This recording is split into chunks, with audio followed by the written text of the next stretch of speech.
আপনার স্বামী মরেনি। কফিনে যে লাশটা দেখছেন ওটা আপনার স্বামী নয়, সে আপনাদের কাছেই আছে। ওনাকে খুঁজে বের করুন। আপনার হাতে মাত্র 30 দিন সময় আছে। এর মধ্যে যদি তাকে খুঁজে না পান তাহলে তাকে বাঁচানো সম্ভব নয়। সাথে সাথে হাত থেকে কাচের গ্লাসটা মাটিতে পড়ে গেল মেহেরিনের। নিজের বিয়ের দিন হবু স্বামী কার অ্যাক্সিডেন্টে মারা যান। বিয়ে স্টেজে যেখানে স্বামীর আসার কথা ছিল সেখানে তার লাশের কফিন আসে। নিজের ভাগ্যের এই নিষ্ঠুর পরিহাস মেনে নিতে পারেনি মেহেরিন। লাশের কফিন দেখে অজ্ঞান হয়ে যায়। সবাই ওকে তুলে বেডরুমে শুয়ে দেয়।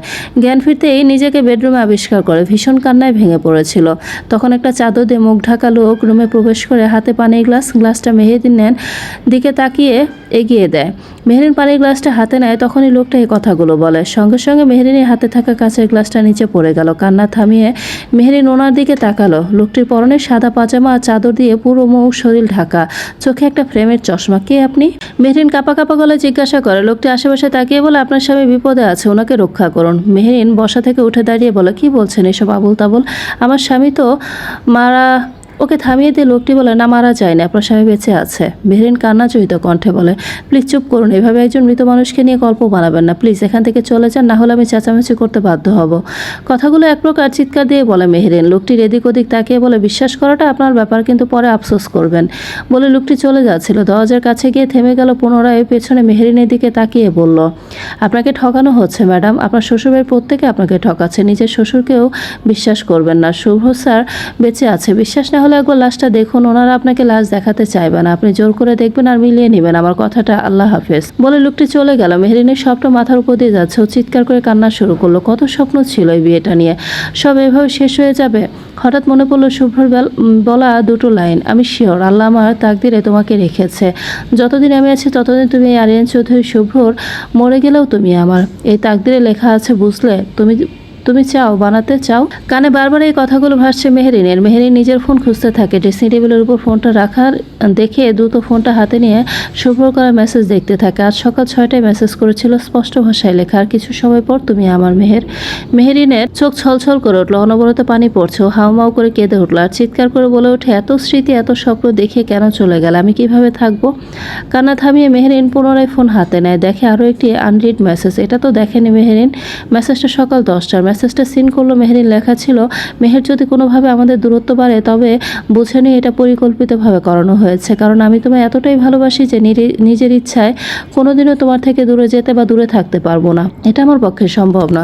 আমি সারা জীবন তোমার পাশে আছি, থাকবো। তুমি শুধু আমার পাশে থেকো। আমি খুবই বিপদে, যদি আমার কিছু হয়ে যায় কাউকে বিশ্বাস করো না। এটুকুই ছিল মেসেজে। মেসেজটা হয়তো পুরোটা লেখা হয়নি, কিন্তু কেন? মেহেরিনের বুকটা ধকধক করে উঠলো। এই মেসেজের মানে কি? দূরত্বের কথা বলেছিল, তবে কি ও জানতো ও মারা যাবে? না না, তা কি করে হয়? কেউ কিভাবে জানবে সে মারা যাবে?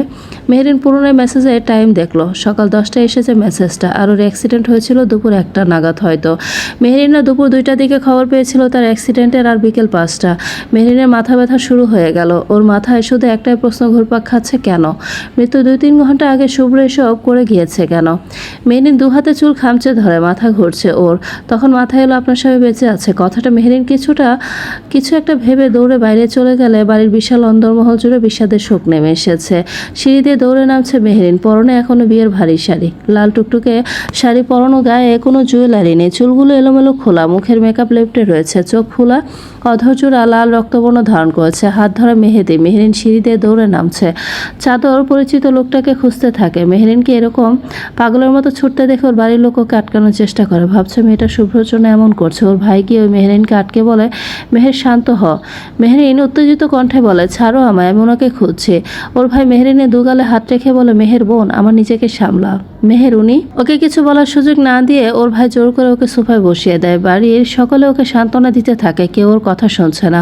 মেহেরিনের মাথায় শুধু একটা প্রশ্ন ঘুরপাক খাচ্ছে, শুভ্র কেন এসব মেসেজ করেছিল, আর ওই লোকটা কেন এসব বলেছিল? শাবনাম সুলতানা মেহেরিন নামের মতোই শান্ত, স্নিগ্ধর, মায়াবী এক মেয়ে। একসময় যার পূর্বপুরুষদের নাম শুনলে পুরো অঞ্চল মাথা নত করত, তারা ছিলেন বিখ্যাত জমিদার বংশের উত্তরসূরি। সময়ের সঙ্গে জমিদারের পথ হারিয়ে গেলেও সেই বংশের আভিজাত্য, শিক্ষা, আত্মসম্মান আজও মেহেরিনের রক্তে মিশে আছে। দুধে আল আলতা গায়ের রং, বড় বড় মায়াভরা চোখ, কোমর ছাপানো কালো চুল আর মুখ জুড়ে এক অপার্থিব সরলতা, যেন নিখুঁত শিল্পীর হাতে আঁকা এক জীবন্ত প্রতিচ্ছবি। তার সৌন্দর্য কোনো কৃত্রিমতা নেই, আছে শুধু একরাশ নিষ্পাপ মায়া। ভীষণ ভদ্র, লাজুক আর সহজ সরল স্বভাবের মেহেরিন কখনো কাউকে কষ্ট দিতে শেখেনি। মানুষের ভালো দিকটাই আগে দেখতে চায় সে। অন্যদিকে দ্য গ্রেট আরিয়ান চৌধুরী শুভ্র বাংলাদেশি ব্যবসায়িক জগতের এক কিংবদন্তির নাম। দেশের শীর্ষ শিল্প প্রতিষ্ঠানের চেয়ারম্যান ও ব্যবস্থাপনা পরিচালক। অল্প বয়সে নিজের মেধা, কঠোর পরিশ্রম আর অদম্য ইচ্ছাশক্তি দিয়ে তিনি গড়ে তুলেছেন এক বিশাল ব্যবসায়িক সাম্রাজ্য।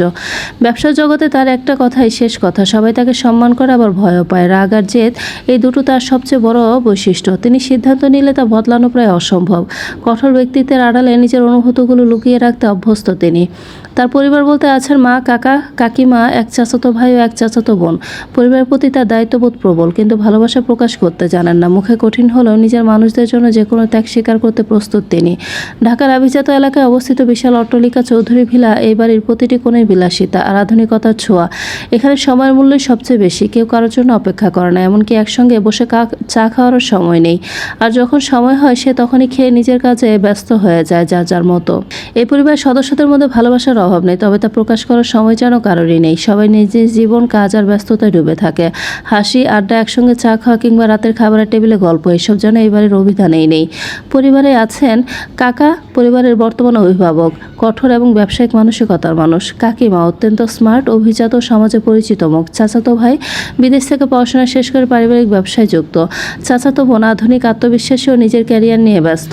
আর এই পরিবারের সবচেয়ে প্রভাবশালী মানুষ the great Aryan Chowdhury Shubhro, sparrow group of ইন্ডাস্ট্রিজের চেয়ারম্যান ও বাংলাদেশের অন্যতম সফল ব্যবসায়ী। রাগ, জেদ আর কঠোর ব্যক্তিত্বই তার পরিচয়।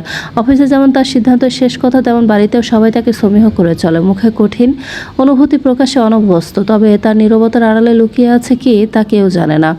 অপরদিকে মির্জাবাড়ি এই শুধু একটি বাড়ির নাম নয়, এটা শত বছরের ইতিহাস, ঐতিহ্য আর আভিজাত্যের প্রতীক। একসময় পুরো অঞ্চলে মির্জা জমিদার বংশের প্রতাপ ছিল ঈর্ষণীয়। তাদের ন্যায়পরায়ণতা, দানশীলতা আর সম্মানের গল্প আজও মানুষের মুখে মুখে ফেরে। জমিদারি প্রথা বিলুপ্ত হয়েছে বহু আগেই, কিন্তু মির্জা পরিবারের সম্মান, পদমর্যাদা আর সংস্কৃতি আজও অটুট। বাড়িটি বিশাল লোহার ফটক পেরিয়ে শুরু হয়, চারদিকে শতবর্ষী গাছ, মাঝখানে প্রশস্ত উঠান, লাল ইটের রাজকীয় অট্টালিকা, উঁচু বারান্দা, পুরনো কাঠের খোদাই করা দরজা আর ঝাড়বাতির আলো, সব মিলিয়ে যেন ইতিহাসের এক জীবন্ত সাক্ষী। এবারের প্রতিটি ইট যেন অতীতের হাজারো গল্প বলে। এবারের সবচেয়ে বড় সম্পদ ধন সম্পদ নয়, পরিবারের একতা। এখানে সবাই একসঙ্গে হাসে, একসঙ্গে খায়, একসঙ্গে দুঃখ ভাগ করে। সকাল শুরু হয় দাদির ডাকে, দুপুরে সবাই এক টেবিলে বসে খাওয়া, আর সন্ধ্যায় উঠানে বসে গল্প। এই যেন ভালোবাসা গড়া এক স্বর্গ। এই পরিবারে এই সদস্যরা দাদা, দাদি, বাবা, মা, বড় ভাই, ভাবি, ভাইয়ের ছোট ছেলে, কাকা, কাকিমা, চাচাতো বোন। আর এই পরিবারের সবার আদর রাজকন্যা শাবনাম সুলতানা মেহেরিন মির্জা। সৌন্দর্য, সরলতা আর কোমল হৃদয়ের জন্য পুরো পরিবার তাকে চোখের মণির মতো আগলে রাখে। বাইরের পৃথিবী তাকে চেনে একজন সাধারণ মেয়ে হিসেবে, কিন্তু তার পরিচয়ের আড়ালে লুকিয়ে আছে শত বছরের ঐতিহ্য বহন করা মির্জা জমিদার বংশের শেষ উত্তরাধিকারিণী। একদিকে আধুনিক নিয়মে বাঁধা চৌধুরী পরিবার, অন্যদিকে ভালোবাসার ঐতিহ্যে ভরা মির্জা বাড়ি। দুটি সম্পূর্ণ ভিন্ন জগৎ, যাদের একদিন মুখোমুখি দাঁড় করাবে তাকদীরের লেখা প্রথম দেখা। মির্জাবাড়ির একমাত্র রাজকন্যা শাবনাম সুলতানা মেহেরিন মির্জা জন্ম হয়েছে ঐশ্বর্য আর আভিজাত্যের মধ্যে, কিন্তু তার স্বপ্ন ছিল সম্পূর্ণ ভিন্ন। পরিবারের পরিচয় নয়, নিজের যোগ্যতায় পরিচিত হতে চায় সে। তাই উচ্চশিক্ষা শেষ করে সিদ্ধান্ত নেয় চাকরি করবে। অনেকগুলো প্রতিষ্ঠানে আবেদন করার পর একদিন তার ইমেইলে একটা বার্তা আসে, congratulations, you have been shortlisted for the interview at Sparrow group of industries. খবরটা শুনে পুরো মির্জা বাড়িতে আনন্দের বন্যা বয়ে যায়। কেউ চায়নি বাড়ির মেয়ে চাকরি করুক, কিন্তু মেহেরিনের স্বপ্নের সামনে সবাই শেষ পর্যন্ত মাথা নত করতে বাধ্য হয়। অন্যদিকে স্প্যারো গ্রুপ অফ ইন্ডাস্ট্রিজের chairman the great Aryan Chowdhury Shubhro কঠোর, রাগী, জেদি আর নিখুঁত কাজপাগল একজন মানুষ। তার অফিসে ভুলের কোনো ক্ষমা নেই, সবাই তাকে সম্মান করে আবার ভয়ও পায়। ইন্টারভিউয়ের দিন নার্ভাস হয়ে হাতে ফাইল নিয়ে লিফটের দিকে দৌড়ায় মেহেরিন। ঠিক সেই মুহূর্তে একই লিফটে উঠতে যায় শুভ্র। লিফটের দরজা বন্ধ হওয়ার কয়েক সেকেন্ড পর হঠাৎ প্রচণ্ড ঝাঁকুনি, বিদ্যুৎ চলে যায়, লিফট মাঝপথে আটকে যায়। হঠাৎ অন্ধকারে ভারসাম্য হারিয়ে মেহেরিন সামনে পড়ে যাওয়ার আগে শক্ত দুটো হাত তাকে আঁকড়ে ধরে। ভয়ে চোখ বন্ধ করে ফেলেছিল মেহেরিন। কয়েক সেকেন্ড পর ধীরে ধীরে চোখ খুলতে নিজের মুখের একদম সামনে দেখতে পেল একজোড়া তীক্ষ্ণ গভীর চোখ। আরিয়ান চৌধুরী শুভ্র। ভয়ে মেহেরিন তাড়াতাড়ি সরে যেতে গিয়ে আবারও হোঁচট খায়। শুভ্র বিরক্ত গলায় বলল, নিজেকে সামলে চলতে পারেন না? মেহেরিন কাঁপা কণ্ঠে বলল, সরি, আমি ইচ্ছা করে করিনি। কিন্তু পরের মুহূর্তে শুভ্র লক্ষ্য করলো মেয়েটির চোখে কোনো লোভ নেই, কোনো কৃত্রিমতা নেই, ভয়ের মাঝেও আছে এক অদ্ভুত সরলতা আর আত্মবিশ্বাস। সেদিন প্রথমবারের মতো আরিয়ান চৌধুরী শুভ্র কয়েক সেকেন্ডের জন্য হলেও কারো চোখে নিজের দৃষ্টি আটকে যেতে দেখলো। লিফটের ভেতর প্রচণ্ড ঝাঁকুনির পর লিফটটা একেবারে থেমে গেল। চারদিকে নিস্তব্ধতা, শুধু জরুরি লাইটের মৃদু আলো জ্বলছে। মেহেরিনের বুক ধরফর করছে, কপালে বিন্দু বিন্দু ঘাম। কয়েক সেকেন্ড পরই তার শ্বাস দ্রুত হয়ে গেল, হাত দুটো কাঁপতে শুরু করলো। শুভ্র সঙ্গে সঙ্গে ইমার্জেন্সি বাটন চাপলো। হ্যালো, লিফট মাঝপথে আটকে গেছে, দ্রুত টেকনিশিয়ান পাঠান। ওপাশ থেকে জানানো হলো বড় ধরনের যান্ত্রিক ত্রুটি হয়েছে, ঠিক করতে অন্তত 2 ঘন্টা লাগবে। কথাটা শুনে মেহেরিনের মুখ ফ্যাকাশে হয়ে গেল। 2 ঘন্টা? তার কণ্ঠ কেঁপে উঠল। শ্বাস নিতে কষ্ট হচ্ছে। ছোটবেলা থেকে বন্ধ জায়গায় থাকলে তার দম বন্ধ হয়ে আসে। সে দেয়ালের সঙ্গে হেলান দিয়ে বসে পড়ল।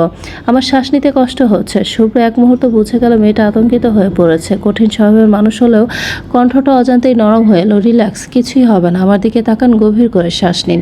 মেহেরিন মাথা নাড়ল, কিন্তু চোখে মুখে স্পষ্ট ভয়। শুভ্র নিজের পানির বোতলটা এগিয়ে দিল। একটু পানি খান। কাপা হাতে বোতলটা নিয়ে কয়েক চুমুক পানি খেলো মেহেরিন। কিছুক্ষণ নীরবতার পর শুভ্র বলল, আপনি এখানে কি জন্য এসেছেন? মেহেরিন ধীরে ধীরে নিজেকে সামলে নিয়ে উত্তর দিল, আজ আমার ইন্টারভিউ, স্প্যারো গ্রুপ অফ ইন্ডাস্ট্রিজের চাকরির জন্য ডাকা হয়েছে। শুভ্র ভ্রু তুলে তাকালো। ও, কোন পদের জন্য? মেহেরিন ফাইলটা বুকে জড়িয়ে ধরে বলল, ম্যানেজমেন্ট ট্রেইনি। কয়েক মুহূর্ত চুপ থেকে শুভ্র আবার প্রশ্ন করল, আপনার নাম? মেয়েটা মৃদু হাসলো।